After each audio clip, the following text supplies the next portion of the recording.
Assalamualaikum warahmatullahi wabarakatuh. Perkenalkan, saya Siswanto, calon guru penggerak angkatan 11 dari Kabupaten Nganjuk.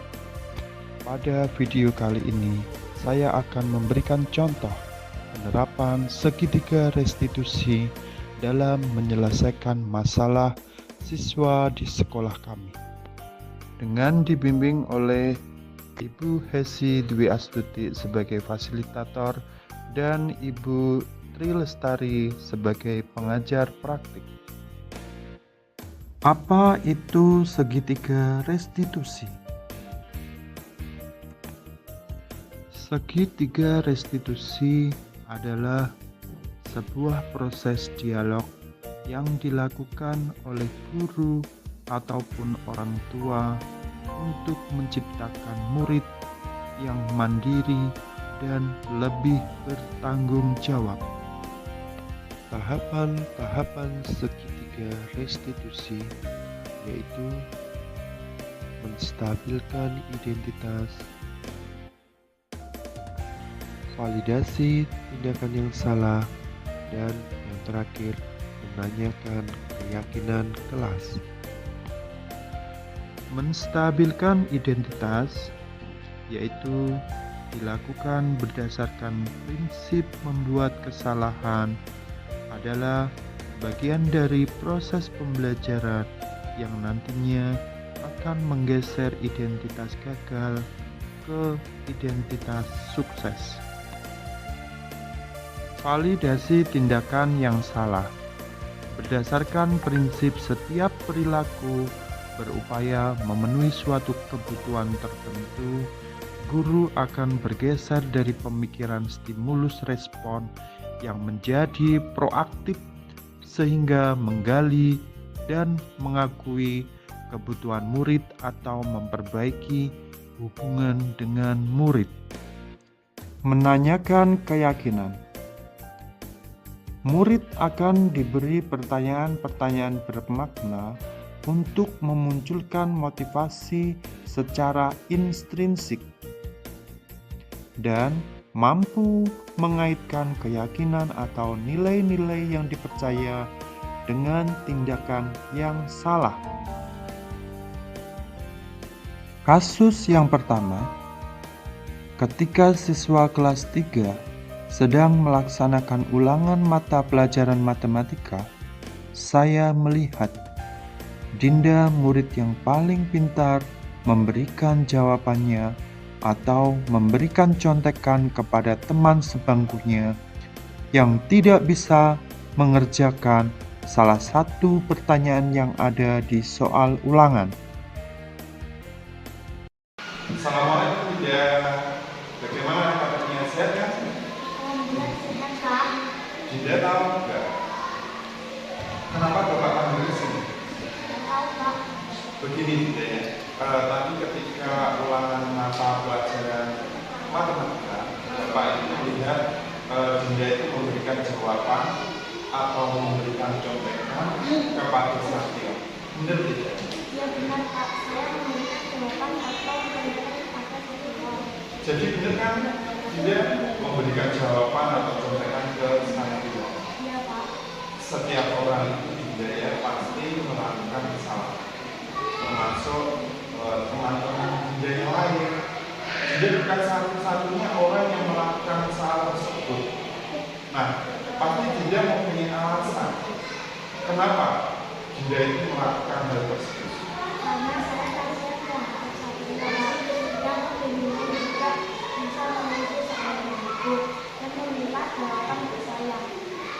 Nah, sekarang setelah Dinda itu mengetahui hal tersebut, kira-kira tindakan yang dilakukan Dinda itu melanggar nilai-nilai keyakinan kelas tidak? Melanggar Pak. Keyakinan apa yang dilanggar Dinda? Komitmen Pak. Nah, sekarang Dinda sudah tahu kan kira-kira menjaga komitmen itu penting tidak buat Dinda? Penting Pak. Nah, kalau penting, kira-kira tindakan apa yang dilakukan Dinda ke depannya? Karena saya tidak akan mengulangi perbuatan siswa lagi dan akan menjaga komitmen Pak. Supaya apa, Dinda? Supaya tidak berencana dengan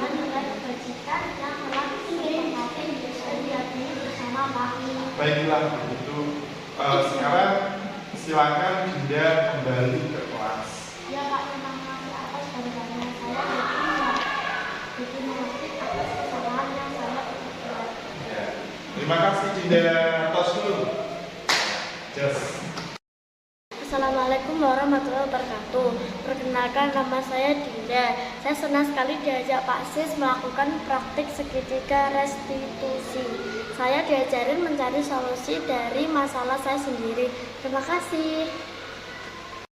Kasus yang kedua, pada saat jam istirahat, saya mendapatkan laporan dari salah satu siswa bahwa ada siswa kelas 3 yang berkelahi dengan temannya. Assalamualaikum Fadli. Bagaimana kabarnya? Sehat kan? Alhamdulillah sehat Pak. Fadli tahu tidak kenapa Bapak panggil ke sini? Tahu Pak. Begini Fadli ya, tadi Bapak mendapat laporan ada siswa kelas 3 yang berkelahi. Ya, yang berkelahi itu Fadli dan Yusuf. Benar tidak? Iya benar Pak. Saya dengan Yusuf berkelahi karena saya emosi. Saya duluan yang mendorong dan memukul Yusuf. Jadi benar ya Fadli, Fadli itu mendorong dan memukul Yusuf duluan. Iya Pak. Setiap orang itu pasti pernah melakukan kesalahan, termasuk teman-teman Fadli. Fadli itu bukan satu-satunya orang yang melakukan kesalahan tersebut. Nah, pasti Fadli mempunyai alasan kenapa Fadli itu melakukan hal tersebut. Ini Pak, tadi waktu istirahat Yusuf menendang bola ke kelas 2 dengan cara memaksa. Karena siswa kelas 2 merasa takut, terpaksa siswa kelas 2 itu memberikan bola ke Yusuf. Nah, saya merasa kasihan terhadap siswa kelas 2 tersebut. Akhirnya saya mencoba mengambilkan bolanya dari Yusuf. Tapi Yusuf malah marah ke saya. Saya langsung mendorong Yusuf karena saya merasa kesal dan emosi. Kemudian terjadi saling mendorong dan memukul hingga Yusuf menangis.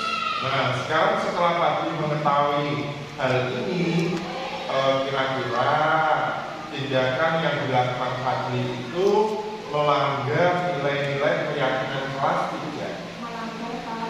Keyakinan kelas apa yang dilanggar? Tidak saling menyayangi dan menghormati sesama teman Pak. Nah, sekarang Fadli sudah tahu kan, kira-kira saling menyayangi dan menghormati sesama teman itu penting tidak buat Fadli? Penting Pak. Nah, kalau penting, kira-kira tindakan apa yang akan dilakukan Fadli ke depannya? Kedepannya saya tidak akan mudah tersulut emosi Pak. Supaya apa Fadli? Supaya tidak menyakiti orang lain Pak. Oke, kira-kira sekarang apa yang akan Fadli lakukan?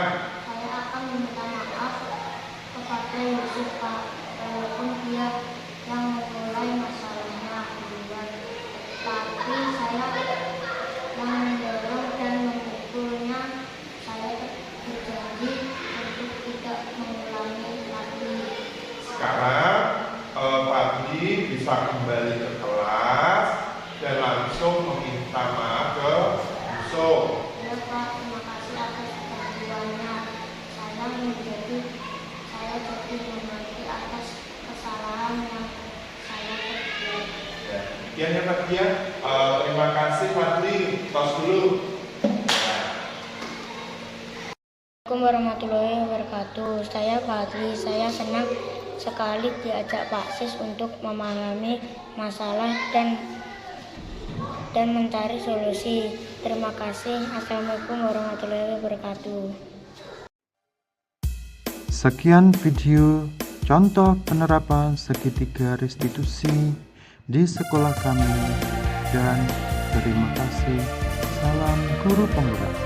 Bergerak, bergerak, dan menggerak.